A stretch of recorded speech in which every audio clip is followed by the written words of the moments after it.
एक निवेदन आप सबसे करेंगे।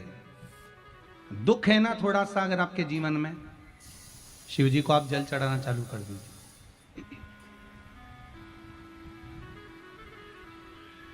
शंकर भगवान को आप जल चढ़ाना प्रारंभ कर दो। अगर दुख है ना जीवन में, शिव जी को जल चढ़ाना प्रारंभ कर दो।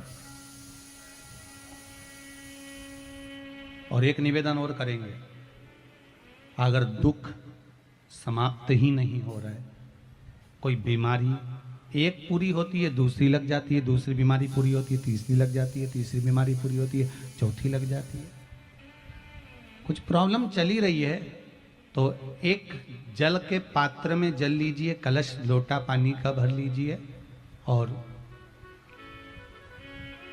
उस पात्र में चावल के 2 दाने डाल लीजिए, अक्षत के 2 दाने डालिए।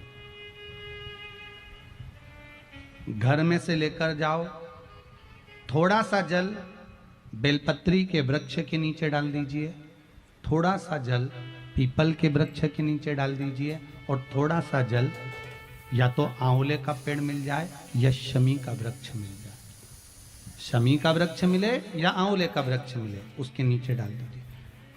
3 जगह पर अगर कोई बीमारी ऐसी हो गई कि वो समाप्त नहीं हो रही, बड़ी बड़ी तकलीफ, मतलब एक बार दवाई अगर चालू हो गई तो दवाई बंद ही नहीं हो रही है, तो उसके लिए आपको 3 जगह पर जल चढ़ाना प्रारंभ कर दो। मात्र 1 हफ्ते से ज्यादा चढ़ाना भी नहीं पड़ेगा।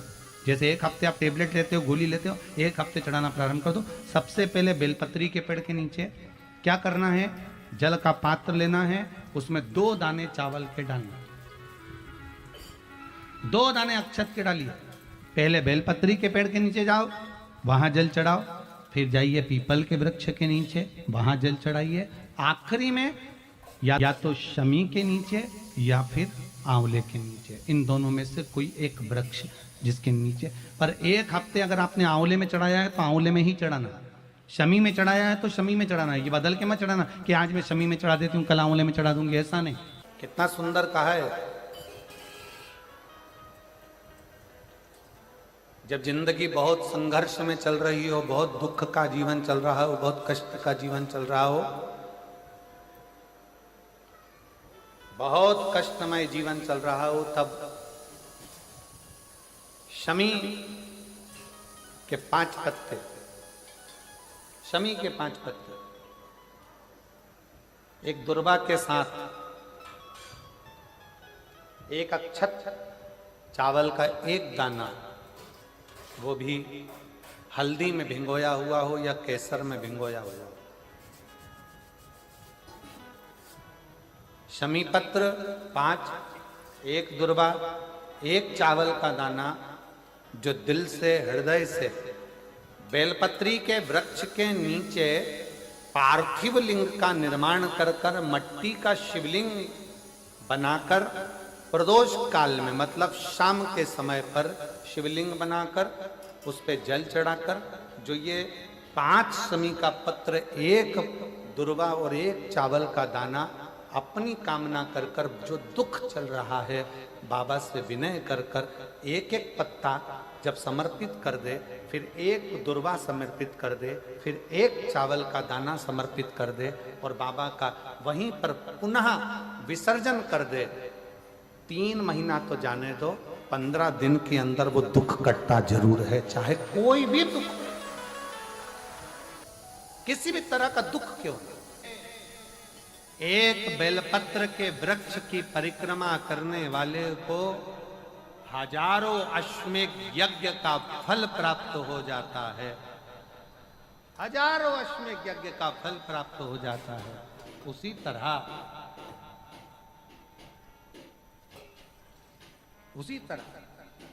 एक पार्थिव लिंग का निर्माण करने वाले को, मिट्टी का शिवलिंग का निर्माण कर कर पूजन करने वालों को 12 ज्योतिर्लिंग के शिवलिंग के दर्शन का पुण्य फल प्राप्त।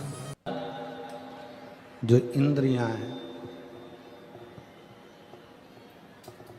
इन 11 इंद्रियों में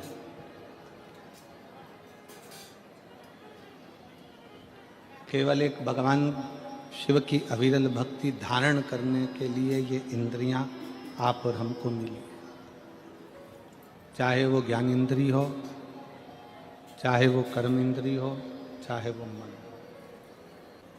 कोई कह रहा था कि गुरुजी, शंकर जी के मंदिर में जाने से, भगवान शंकर के मंदिर में पहुंचने से, जाने से क्या हमारा दुख कट जाता है?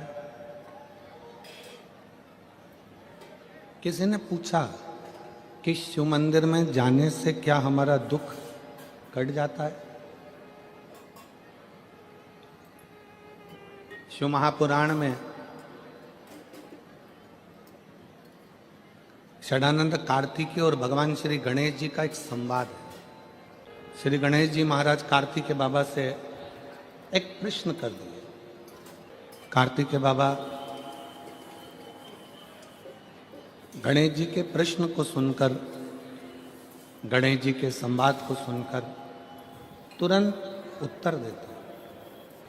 भगवान कार्तिकेय जी के सम्मुख में गणेश जी महाराज का एक सुंदर सा संवाद है, बड़ा सुंदर सा, कि मान लो हमने सुना है कि गणेश जी कह रहे हैं कार्तिकेय जी से कि कोई शिवालय में जाए तब उसका दुख कटता है, कोई शिव जी के मंदिर पहुँचे तब उसका दुख कटता है, कोई शंकर भगवान की चौखट पर जाए, भगवान शंकर के द्वार पर जाए तब दुख कटता है। षडानंद कार्तिकेय जी कहते हैं गणेश जी से कि आप मंदिर तक पहुँचे ना पहुँचे, पर यदि आपके मन में शंकर के मंदिर जाने का केवल भाव प्रकट हो जाता है तो समझ लो कि आपका दुख कटना प्रारंभ हो जाता है। आप मंदिर में पहुंचे ना पहुंचे, आप मंदिर तक गए ना गए, आप शिव मंदिर तक पहुंचे कि ना पहुंचे वो मूल है, पर आपके मन में जब, जिस समय पर आपके मन में भाव प्रकट हो जाता है, जिस समय पर आपके मन में ये उत्पन्न हो जाता है कि मुझे शंकर के मंदिर में जाकर एक लोटा जल चढ़ाना, मुझे शिव जी की चौखट तक जाना, जैसे हमारे मन में जब भाव उत्पन्न होता है, हमारे मन में कोई भगवान की अविरल भक्ति का, दर्शन का, पूजन का, जल का, कथा का जब भाव उत्पन्न होता है तो उसको पूर्ण करने वाले आप नहीं होते, उसको पूर्ण करने वाला तो देवाधिदेव महादेव स्वयं होता है। आपकी कामना क्या है?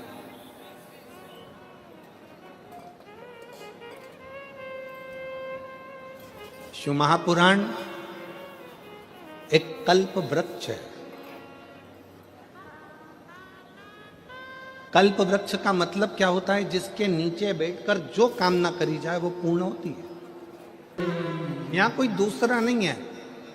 शिव महापुराण पंडाल, शिव महापुराण जिस भूमि पर होता है 7 दिन वो भूमि तुम पंडाल में जगह नहीं मिले, हमने पहले भी कथाओं में कहा, अपने साथ में लेकर चला करो एक छाता, 2 पानी की बोतल, एक बिछाने का और एक ओढ़ने का।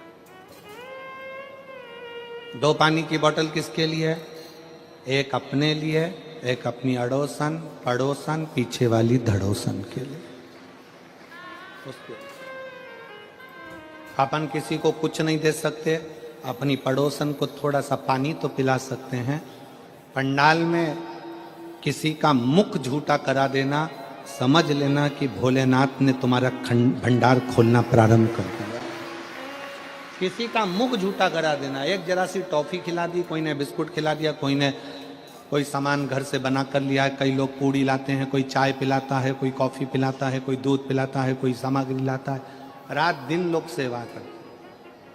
ये शिव महापुराण का पंडाल नहीं, ये कुबेरेश्वर बाबा का कल्प वृक्ष है, जिस वृक्ष के नीचे बैठकर जो मांगा जाता है वो प्राप्त हो जाए, वो प्राप्त हो।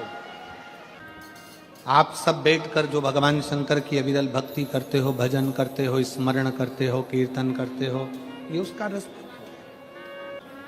किस रूप में शिव यहाँ आते हैं, किस रूप में भोलेनाथ यहाँ बैठकर कथा का रस तत्व ग्रहण करते हैं, किस रूप में भगवान शंकर कथा का वाचन करते हैं, किस रूप में भगवान शंकर कथा करवाते हैं, ये वही जान सकते। शिव कथा कर रही है। कनक कुंडला, रत्नभद्र, यक्ष दोनों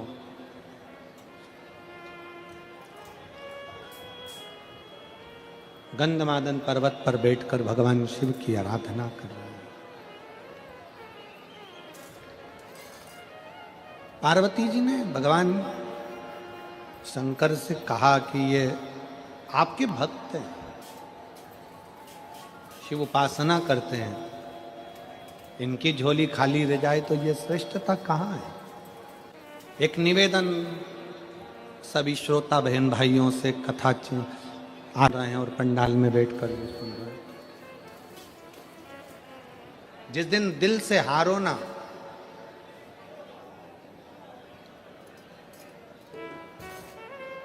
थोड़ी तकलीफों में अगर घिर जाओ, तकलीफें आ जाए, कष्ट आ जाए, तकलीफें जिस दिन तुम्हारे भीतर बहुत ज्यादा मात्रा में आ जाए, उस दिन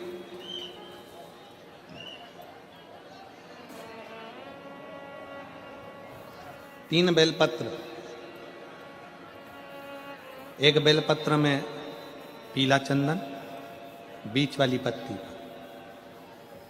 जिस दिन तुम्हें लगे कि मैं बहुत दुखी चल रही हूं और मेरा काम हो ही नहीं रहा, बहुत तकलीफ की जिंदगी चल रही है, कोई हाथ पकड़ने वाला नहीं है, कोई संभालने वाला नहीं है और बहुत तकलीफ हो रही, बहुत तकलीफ। उस समय पर एक बेलपत्री के बीच वाली पत्ती पर पीला चंदन, दूसरी पत्ती पर लाल चंदन और तीसरी पत्ती पर 11 चावल गीले, पानी में उसको थोड़ा सा भिगो लें या धो लें, 11 चावल गीले शिव जी की उस पत्ती पर रखी। सबसे पहला पीला चंदन का बेलपत्र, दूसरे नंबर पर लाल चंदन का बेलपत्र, तीसरे नंबर पर जो 11 चावल आपने धोकर रखे हैं वो हाथ की हथेली में रखना है और हाथ की हथेली में रखकर अपनी कामना कर कर भगवान शंकर से विनय कर कर पंचाक्षर मंत्र नमः शिवाय या षडाक्षर मंत्र ओम नमः शिवाय या श्री शिवाय नमस्तुभ्यम बोलकर उस बेलपत्र पर सीधे हाथ में रखकर उल्टे हाथ का स्पर्श कर कर बाबा से अपने मन के भाव कहकर शंकर के शिवलिंग पर उसे समर्पित कर दीजिए। एक ही लोटा जल, जहां से जल बहता है अशोक सुंदरी वाली जगह, एक ही लोटा जल, जहां से जल बहता है उस जल बहने वाली जगह पर 3 बार उस जल को अपनी कामना कर कर श्री शिवाय नमस्तुभ्यम या पंचाक्षर मंत्र या षडाक्षर मंत्र बोलकर 3 बार उस स्थान पर गिरा दीजिए। गिराने के बाद में बाबा से विनय कर कर अक्षत वाली जो बेलपत्र है, एक बेलपत्र और एक अक्षत उसमें से अपने लिए लेकर आ जाओ। उसको 2 महीना 3 महीना अपने घर में रखिए। जितना भी दुख है धीरे धीरे बाबा समाप्त कर कर खुशियां घर में लेकर आता ही है। दुख समाप्त होगा, खुशियां घर में आएगी जरूर। दुनिया का सबसे बड़ा डॉक्टर है मेरा देवाधिदेव महादेव, और दुनिया की सबसे बड़ी दवाई है तुम्हारा विश्वास, तुम्हारा भरोसा। ये दुनिया की सबसे बड़ी दवाई है। जिस दिन तुम्हारा भरोसा, तुम्हारा विश्वास प्रबल हो जाएगा, उस दिन शिव तत्व अपने आप प्राप्त हो जाएगा। शिव शिव है, देगा मुझे बाबा। कनक कुंडला ने अपने पति रत्नभद्र से कहा कि मुझे मेरे शंकर पर भरोसा, और मेरी जीजियों मेरे जीजाओं, मेरी बेटियों, बेटाओं, मेरी माताओं, सूरतिया लालाओं, सूरत के रहवासियों, गुजरात की पवित्र भूमि पर रहने वाले मेरे दशंकर के अंश रूप आप सब, शिव महापुराण की कथा में दिखावे के लिए मत जाना। और जगह पर होती होगी कि वहां लोग दिखाने के लिए जाते होंगे। शिव महापुराण की कथा कभी दिखावे के लिए ना तो होती है ना होना। दिल से सुनो, दिल से कहो, दिल से सुनो और दिल से कहो। जब आप दिल से सुनोगे और दिल से कहोगे तो वो सुनेगा। कैसे ना सुने?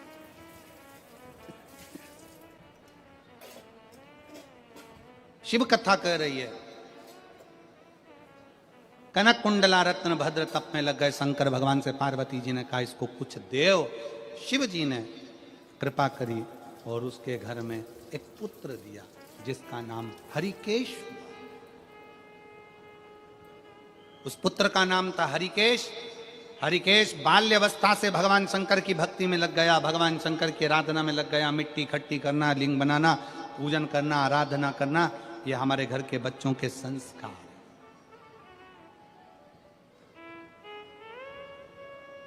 और संस्कार बहुत जरूरी है। शिव महापुराण की कथा कहती है बेटा एक कुल को तारता है और बेटी दो कुल को तारती है। बेटी जन्म ले तो गौरान्वित होई है। बेटी जन्म ले तो गौरान्वित हुई है, बेटी दो कुल को तारती। शंकर जी के किसी धाम में 12 ज्योतिर्लिंग में, शंकर जी के किसी ज्योतिर्लिंग में, भगवान शंकर के धाम में अगर कभी एक रात्रि रुकने का भी मन हो जाए और आपका कहीं पुण्य प्रबल हो जाए कि मैं शंकर के चौखट पर जाकर एक रात्रि विश्राम करूं। जैसे जैसे उस बहन ने ये पत्र में इस बहन ने लिखा कि 6 साल से बेटा पड़ा हुआ था और उस माँ ने लिखा कि हम सीहोर गए, वहाँ विश्राम किया, बाबा से विनय करी, निवेदन करा। शंकर की भूमि पर, कंकर शंकर की धरा, कुबरेश्वर धाम की धरा पर लोग जिस आस से जाते हैं बाबा वो मनोकामना पूर्ण करता ही है। शिव देता है। फिर मेरी जीजियों, मेरे जीजाओं, बेटियों, बेटाओं, मेरी माताओं, सती मैया ने जो गलती करी वो आप ना करिएगा। माता सती ने एक गलती कर दी थी कि कथा कुंभज बाबा के आश्रम में सुनने के लिए गई माता सती और मन में यह भाव लेकर आ गई कि इस शरीर को समाप्त कर दूंगा। कथा में बैठो, अच्छा सोचो, श्रेष्ठ सोचो, जन कल्याण का सोचो। कर्मनाशा नदी प्रकट हो गई। भगवान विष्णु ने भगवान शंकर जी से प्रार्थना करी कि प्रभु ये जो ब्रह्मा जी का सिर कट कर नीचे गिरा है इससे लोग नफरत करेंगे, आप कृपा कर दो। तब भगवान ने कृपा करी और कहा कि ब्रह्मा जी का कटा हुआ शीश बट का पेड़ बनेगा, बट वृक्ष बनेगा और उस बट वृक्ष के नीचे भगवान शंकर स्वयं विराजमान होंगे और शिव जी का नाम बटकेश्वर महादेव होगा। बोलो बटकेश्वर महादेव की। भगवान शंकर का नाम बटकेश्वर हो गया। शिव जी बड़ के पेड़ के नीचे विराजमान हो गए। शिव महापुराण की कथा कहती है कि जीवन में बटकेश्वर महादेव का स्मरण, कभी मान लो कोई पैसा लेकर चले गया, कोई तुम्हारा धन लेकर चले गया, कहीं से पैसा नहीं आ रहा है, गया हुआ धन रुक गया है, तो भगवान शंकर को एक लोटा जल बटकेश्वर महादेव के नाम से समर्पित करें। भगवान शिव जी को एक लोटा जल बटकेश्वर महादेव के नाम से समर्पित करें और उनसे प्रार्थना करें, निवेदन करें, शिव स्वीकारेगा जरूर। चढ़ाओ एक लोटा जल। कभी कभी अगर ऐसा लगे जीवन में कि दुख बहुत ज्यादा आ गया है, बहुत तकलीफ आ गई है, तो लाल चंदन को घिसकर उस लाल चंदन का लेपन भगवान शंकर पर कर कर फिर पानी चढ़ाओ। अगर कोई संकट भारी है और नहीं कट रहा, जैसे किसी नारी का गर्भ नहीं ठहर रहा, 15 साल हो गए, 20 साल हो गए, 25 साल, जैसे इसने लिखा एक माता ने कि 18 साल की बेटी हो गई थी पर संतान में पुत्र नहीं, तो उसने भाव से कथा सुनी। ऐसे आपके भीतर अगर 20 साल हो गए, 25 साल हो गए, 30 साल हो गए, संतान का सुख ही नहीं है, लाल चंदन का लेपन बाबा भोलेनाथ पर करना प्रारंभ करो, पीठिका पर लाल चंदन का लेपन करना प्रारंभ करो, लाल चंदन से बाबा का श्रृंगार करना प्रारंभ करो। एक बेलपत्री पर लाल चंदन, दोनों पत्ती नीचे वाली, जो नीचे की जो 2 पत्ती होती है, इस पे लाल चंदन और बीच वाली पत्ती पर पीला चंदन लगाकर बाबा के शिवलिंग को समर्पित करिए, बाबा से प्रार्थना करिए, रोज प्रार्थना करो। परंतु एक बात का स्मरण रहे, 25 साल हो गए, 20 साल हो गए, 30 साल हो गए, संतान नहीं, तो पहले जल से अभिषेक कराना, अभिषेक कराकर जल का आचमन करने के बाद हाथ को खासा करना, धोना, उसके बाद में फिर वापस बाबा का स्नान कराओ, फिर चंदन का लेपन कराओ, फिर 1 लोटा जल चढ़ाकर बाबा का स्नान कराओ। बाबा का बड़ा सुंदर भाव से लाल चंदन से जो अभिषेक करता है, बाबा को लेपन कर कर फिर जल चढ़ समर्पित करता है, निश्चित है उसकी गोदी मेरा देव अधिदेव महादेव जरूर भरता है।